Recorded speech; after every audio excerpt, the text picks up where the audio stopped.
Day 5, Sultry Seagull. So bring the fabric to your hips. Go on your tippy toes and make sure it's right where the hip connects with the leg. Press up, walk forward until you find tension in the fabric. From there, you can take a bend for a moment, releasing any tension in the lower back, and then swing your arms back up. Reach behind you for the fabric on either side, thumbs up.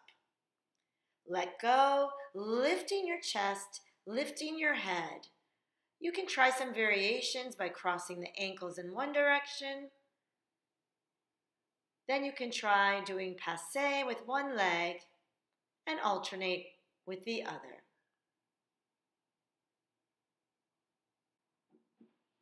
From here, to come out of the pose, you can bend your knees and tuck your hands behind the knee crease into a little ball. You can swing here for a moment.